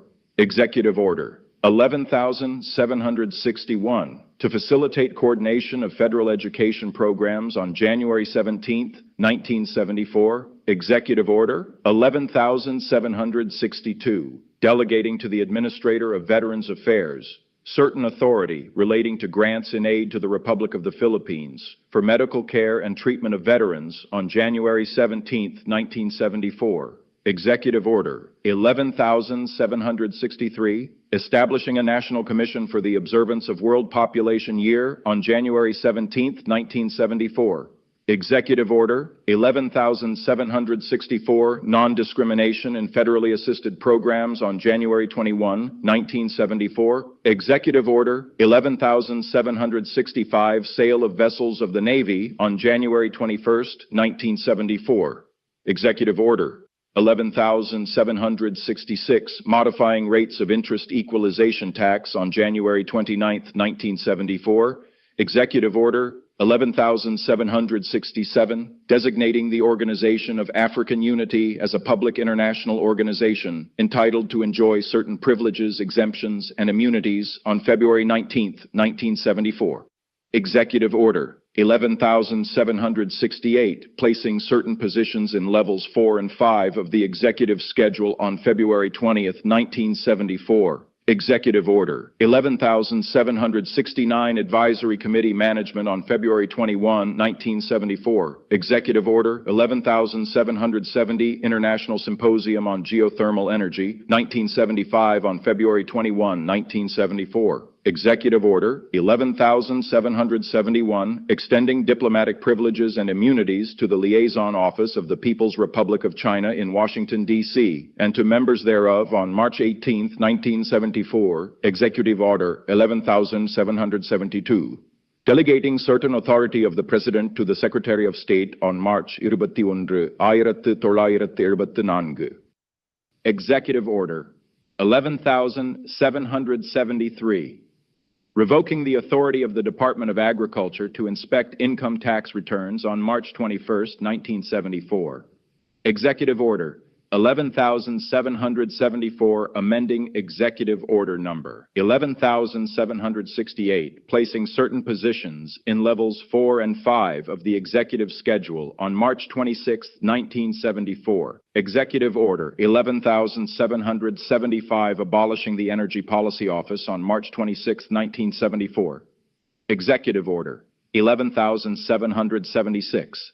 Continuing the President's Committee on Mental Retardation and broadening its membership and responsibilities on March 28, 1974. Executive Order 11,777, amending Executive Order Number 11,691, adjusting rates of pay for certain statutory pay systems on April 12, 1974. Executive Order 11,778, amending Executive Order Number 11,692, adjusting the rates of monthly basic pay for members of the Uniformed Services on April 12, 1974. Executive Order 11,779, delegating the authority of the President under Section 9 of the United Nations Participation Act, as amended, to the Secretary of State on April 19, 1974. Executive Order 11,780, amending Executive Order Number 11,768, placing certain positions in levels 4 and 5 of the Executive Schedule on April 22, 1974. Executive Order 11,781, providing for an orderly termination of the Economic Stabilization Program on May 1, 1974. Executive Order 11,782, establishing the Federal Financing Bank Advisory Council on May 6, 1974. Executive Order 11,783, creating an emergency board to investigate a dispute between the carriers represented by the National Railway Labor Conference and certain of their employees on May 21, 1974. Executive Order 11,784, delegating to the Administrator of General Services certain authority to issue regulations relating to joint funding on May 30, 1974. Executive Order 11,785, amending Executive Order Number 10,450, as amended, relating to security requirements for government employment and for other purposes on June 4, 1974. Executive Order 11,786, inspection of tax returns by the Committee on the Judiciary, House of Representatives on June 7, 1974. Executive Order 11,787, revoking Executive Order Number 10,987, relating to agency systems for appeals from adverse actions on June 11, 1974. Executive Order 11,788, providing for the orderly termination of economic stabilization activities on June 18, 1974. Executive Order 11,789, President's Committee on East-West Trade Policy on June 25, 1974. Executive Order 11,790, providing for the effectuation of the Federal Energy Administration Act of 1974 on June 25, 1974. Executive Order 11,791 exemption of Kenneth H. Tuggle from mandatory retirement on June 25, 1974. Executive Order 11,792 abolishing the Advisory Council on Intergovernmental Personnel Policy on June 25, 1974. Executive Order 11,793 designation of certain officers of the Department of Agriculture to act as Secretary of Agriculture on July 10, 1974. Executive Order 11,794, revoking Executive Order Number 10,958, relating to the Civil Defense Medical and Food Stockpiles on July 11, 1974. Executive Order 11,795, delegating disaster relief functions pursuant to the Disaster Relief Act of 1974 on July 11, 1974. Executive Order 11,796, continuing the regulation of exports on July 30th, 1974. Executive Order 11,797, delegating to the Secretary of Agriculture the function of submitting an annual report to the Congress concerning the location of new federal facilities in rural areas on July 31st, 1974. Pauline's Pizza, where we deliver happiness one slice at a time. What's your craving today? Hi, can you tell me about your menu? Of course. We offer handmade pizzas with different crusts like thin crust, original, or deep dish. We also have fresh salads, pastas, and both bone-in and boneless wings. Would you like to hear about our specialty pies or any current special deals? Do you have any gluten-free options? Yes, we do. Our gluten-free crusts are super tasty, but there's a $3 upcharge. Would you like me to go over the options with you? Great. What's the largest size pizza you offer? Our largest size is the extra large pizza, perfect for feeding a crowd. Plus, if you upgrade to an extra large, you'll get a free 2-liter soda. How does that sound? That sounds great. Can I get that gluten-free? Absolutely. You can get the extra large with a gluten-free crust. What toppings would you like on your pizza? Do you offer any vegan cheese options? Yes, we do. Our vegan cheese is delicious and comes with a $3 upcharge. Would you like to add that to your gluten-free pizza? Yes. Great choice. So we've got an extra large gluten-free pizza with vegan cheese. Any other toppings you'd like to add? Well, one moment. What about hosting an event? Do you have any space for a birthday party? Yes, we do host parties and offer catering. Let me get your email address so I can send over our catering plans. How many people are you planning to invite? I left my sunglasses there last week. Can you check if they're still there? I can definitely check for you. Can you describe the sunglasses for me? They're black with silver frames. Thanks for the details. I'll have someone check on that for you. Is there anything else I can help with today? No, that's all for now. I'll call back later. Thanks. Hi, I'm Terrence, a marketing professional with a passion for helping your business grow smarter and faster. Here at DaBomb Digital Media, based right here in Atlanta, Georgia, we specialize in bringing your vision to life. Whether you're launching your first website or reimagining your entire digital presence, we've got you covered. From modern website design and search engine optimization to setting up your own AI-powered agency tools, we deliver innovative solutions that keep you ahead of the curve. Ready to unlock your business's full potential? Let's build something remarkable together. For more information, visit our YouTube channel. Just search DaBomb Digital Media on YouTube and start exploring tips, success stories, and everything you need to elevate your brand. 74. My fellow Americans, let's talk about 1974, a year that shook the very core of American democracy and demanded everything from its institutions, its people, and its president. By the start of that year, Richard Nixon was deep into his second term. The country was facing an economic storm, skyrocketing inflation, an energy crisis, and a growing sense of mistrust in government. The OPEC oil embargo still lingered from the year before, choking supply lines, driving up prices, and exposing just how vulnerable we were to forces beyond our borders. The economy faltered, the cost of food and fuel was up, families were worried, and confidence in Washington was fading fast. And at the heart of that storm loomed Watergate. As investigations deepened and evidence mounted, President Nixon's executive authority was under scrutiny like never before. 1974 was the year the American public got a closer look behind the curtain. Secret tapes, legal battles, and a president under siege, not from a foreign power, but from the truth itself.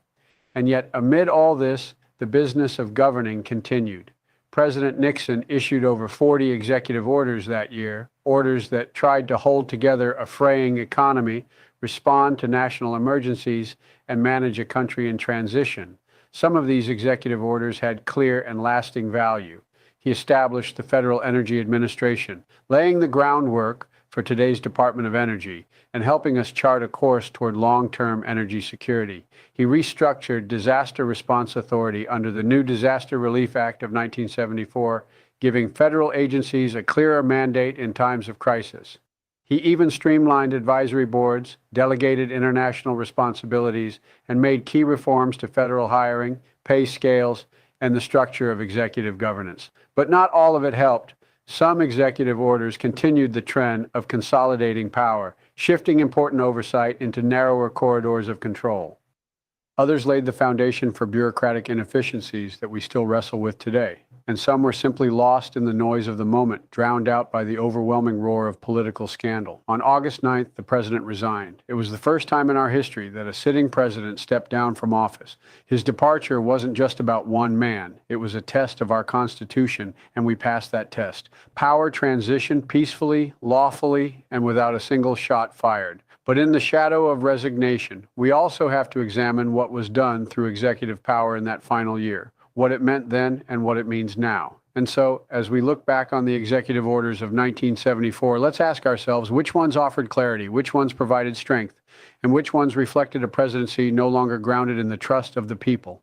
In just a moment, we're going to walk through the top 10 executive orders of 1974, not just in terms of policy, but in terms of impact, consequence, and legacy. Let's dive in.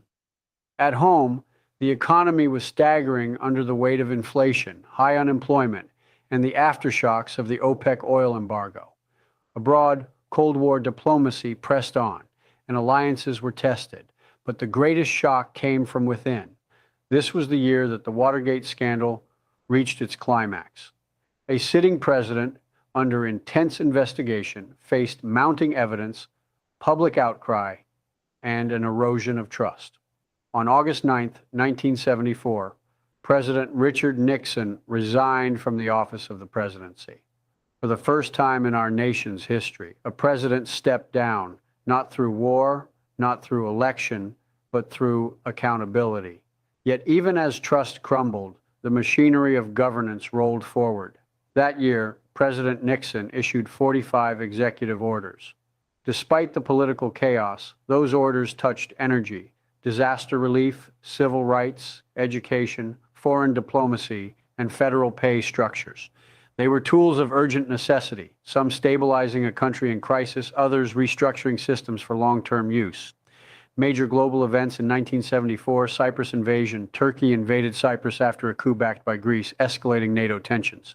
India conducts nuclear tests, smiling Buddha. India became the 6th nuclear power, shifting global security dynamics. Ethiopia's emperor overthrown. Haile Selassie was deposed, marking a shift in African geopolitics. Portuguese Carnation Revolution ended dictatorship and colonial rule in Africa. Nixon's resignation, viewed globally as a landmark moment in democratic accountability.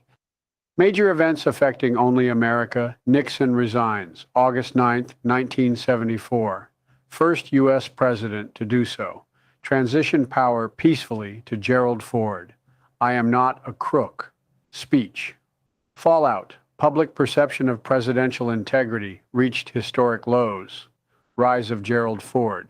Ford assumed the presidency, appointed Nelson Rockefeller as vice president, and emphasized restoring faith in government. Whip inflation now. Win. Ford's slogan-driven campaign against inflation, though largely ineffective, reflected urgency. Privacy Act of 1974. Passed, strengthened data protections and FOIA processes in response to Watergate-era overreach. Number 1, Executive Order 11,790, effectuation of the Federal Energy Administration Act of 1974. Signed June 25, 1974. Historical background. In the aftermath of the 1973 oil embargo by OPEC, the United States faced widespread fuel shortages, long gas lines, and inflationary pressures. Congress passed the Federal Energy Administration Act to centralize crisis response. Purpose of the order. This EO activated the Federal Energy Administration, FEA, giving it legal authority to regulate fuel supplies, enforce energy conservation measures, and collect critical energy consumption data. Impact in 1974. It immediately enabled the federal government to coordinate fuel rationing and establish emergency energy policies, providing a central authority in a chaotic energy environment. Modern legacy. The FEA later became part of the U.S. Department of Energy. Today's fuel efficiency standards, strategic petroleum reserve, and energy infrastructure security all trace back to this foundation. Number 2, Executive Order 11,795, delegating functions under the Disaster Relief Act of 1974, signed July 11, 1974. Historical background. Repeated failures in federal disaster response prompted the passage of the Disaster Relief Act of 1974, designed to streamline aid delivery and clarify federal roles. Purpose of the order. Delegated key authorities under the Act to the Secretary of Housing and Urban Development, HUD, ensuring rapid deployment of aid and oversight of grants during natural disasters. Impact in 1974. Allowed federal agencies to respond more swiftly to emergencies like floods, hurricanes, and tornadoes, reducing bureaucratic delay during crises. Modern legacy served as a direct legal precursor to the creation of FEMA in 1979. Much of today's federal emergency response framework, including coordination with state governments, originates here. Number 3, Executive Order 11,758, implementation of the Rehabilitation Act of 1973. Signed January 15, 1974. Historical background. The Rehabilitation Act of 1973 was landmark legislation aimed at protecting individuals with disabilities from discrimination in programs receiving federal funding. Purpose of the order. Formally delegated enforcement responsibilities to the Department of Health, Education, and Welfare, allowing the federal government to begin regulatory and compliance actions. Impact in 1974. Agencies receiving federal funds, including universities, hospitals, and transit systems, were now required to take measurable steps to accommodate individuals with disabilities. Modern legacy. This order set the precedent for Section 504 enforcement, which laid the foundation for the Americans with Disabilities Act of 1990, ADA, and the modern accessibility movement. Number 4, Executive Order 11,764, Non-Discrimination in Federally Assisted Programs, signed January 21, 1974. Historical background. Following the Civil Rights Act of 1964, federal programs needed continuous regulation to ensure compliance, especially as new funding programs expanded. Purpose of the order. Reaffirmed and expanded non-discrimination policies by consolidating earlier EOs and reassigning regulatory oversight to the Civil Rights Division. Impact in 1974. Strengthened civil rights enforcement by ensuring that federal dollars couldn't be used in discriminatory ways, especially in housing, education, and healthcare. Modern legacy. Continues to influence federal grants, contracts, and program evaluations. It is the backbone of today's Title VI compliance in federally funded institutions. Number 5, Executive Order 11,788, termination of the Economic Stabilization Program. Signed June 18, 1974. Historical background. Nixon had instituted wage and price controls in the early 1970s to curb inflation, an experiment that began to fail by 1974.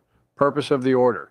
Formally ended the Economic Stabilization Program, effectively ceasing direct federal intervention in wage and price setting. Impact in 1974. Allowed prices to float again in a volatile economic environment. It led to a short-term spike in inflation, but marked a return to market-driven economics. Modern legacy.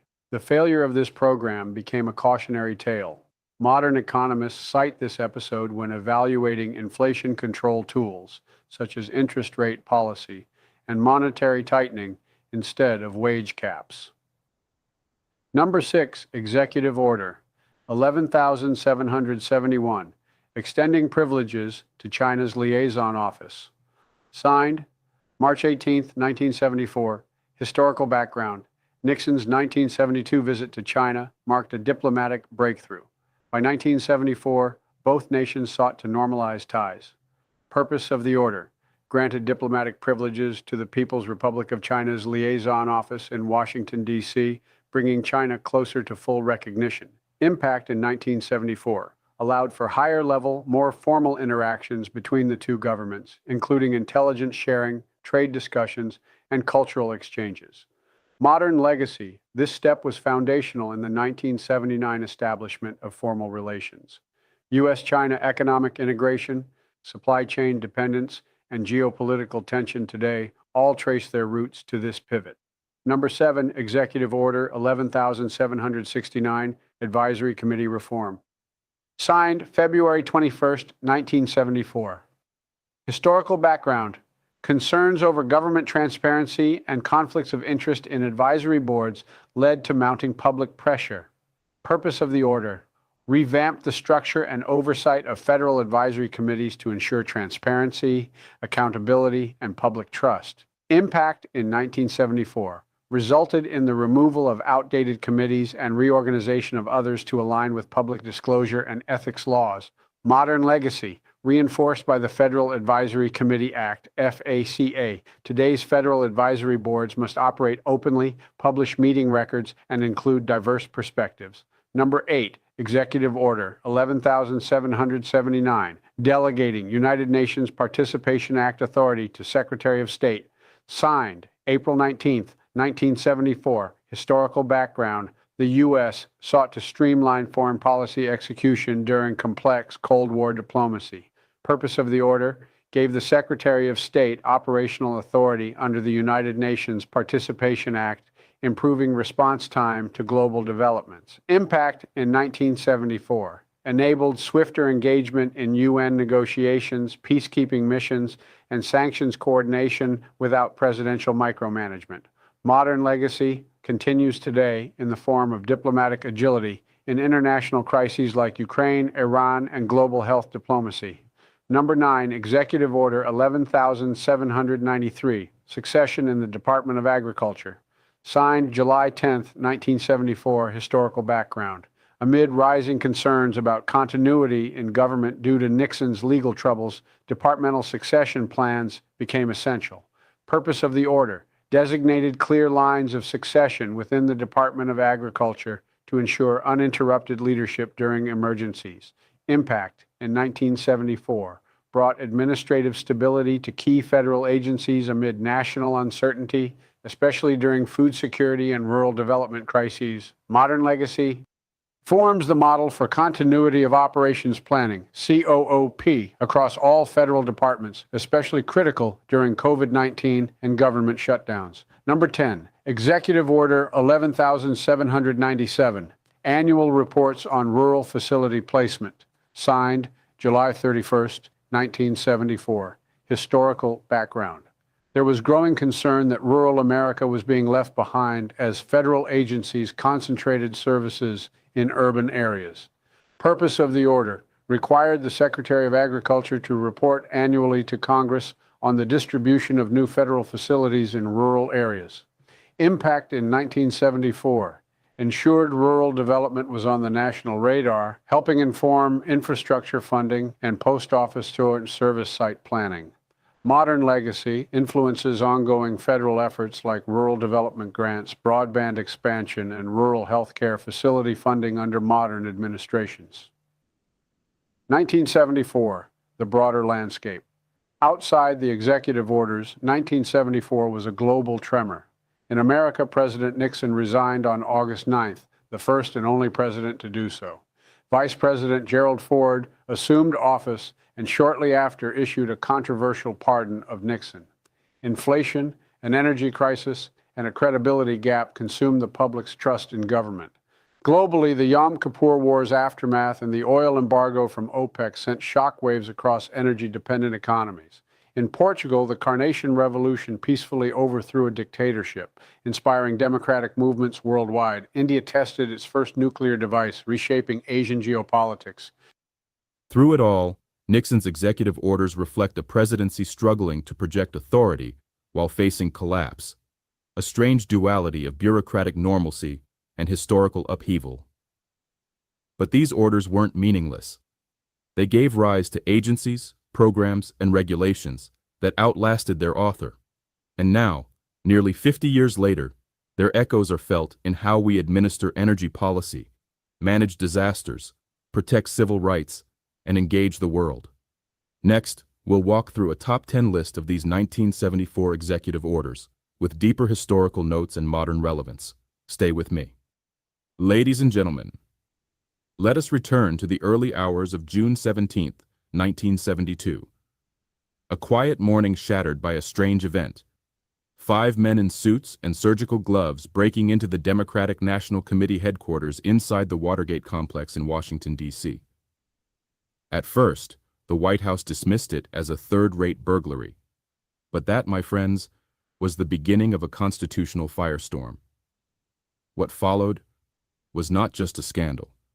It was a test of American democracy, a test of how far power could reach before the people pulled it back. Segment 1. The Watergate Trial. When Judge John Sirica opened the trial of the Watergate 7 in January of 1973, federal investigators had already connected the burglars to a shady slush fund managed by the Committee to Re-elect the President, headed by Nixon's former Attorney General, John Mitchell. Some of the accused, like E. Howard Hunt, pleaded guilty. Others, like G. Gordon Liddy and James McCord, stood their ground and were convicted. But the real crack came when McCord, facing serious time, wrote a letter to the judge. He said it plain. They were pressured to lie, that they were pawns of higher-ups in the White House. That letter? That's what cracked the case wide open. What started as a burglary became a political war zone. Segment 2. Senate Hearings. The Senate didn't flinch. By May 1973, they formed the Select Committee on Presidential Campaign Activities, led by the no-nonsense Southern gentleman Senator Sam Ervin. They took it to the public. Televised hearings brought Americans face-to-face with betrayal from within. And there, front and center, was John Dean, Nixon's own counsel, dropping bombshells. He testified that Nixon didn't just know about the cover-up, he directed it. Then came a thunderclap from behind the scenes. Alexander Butterfield, a little-known White House aide, revealed that every conversation in the Oval Office was being recorded. Some write history with blood, some with laws. But the sharpest stroke comes from the pen. Executive power ain't just a tool, it's a weapon wielded by the few, affecting the many. They sign it, we live it. They order it, we obey it. Here, watching, digging, remembering. From the plantation to the proclamation, from internment camps to civil rights stands, from surveillance laws to student loan draws. Order can change your life, and you might not even know it, but now you do. So stay locked in, stay woke, stay sharp. We ain't just talking about power, we tracking it. Executive Order Watch, and we ain't blinking.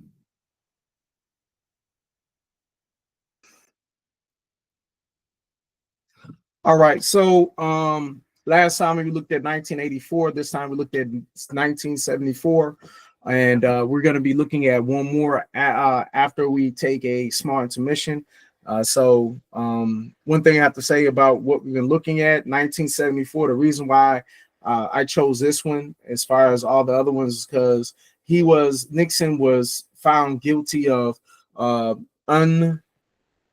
I guess you'd say unpresidential acts as far as with the Watergate, taking money here, using it there. And really you see it today where it's all in our face. And because it's all in our face, people don't understand the judicial system, the executive system, and the legislative system. They don't understand how it's supposed to work, or thinking that it's normal because people do it behind closed doors, which a lot of times when they do it behind closed doors, they get caught, they do time.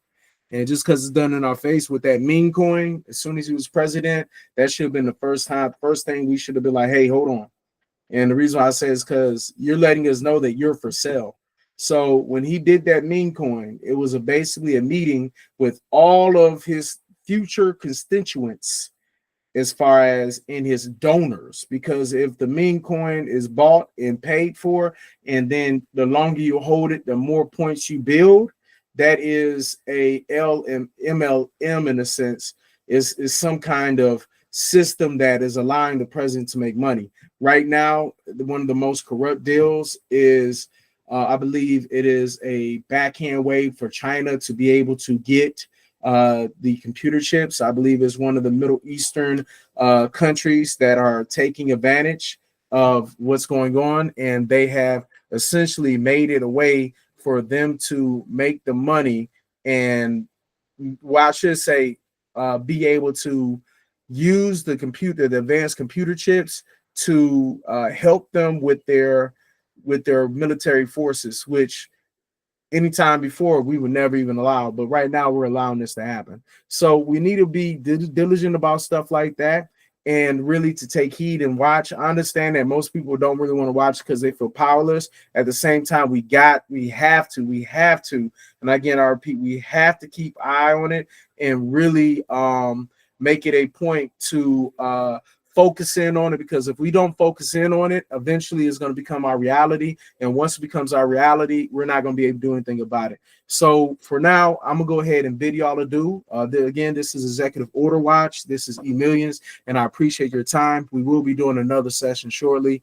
Focus on other things. I appreciate you. And again, watch democracy. Essentially, we need to, this is for democracy. We need to watch it. All right.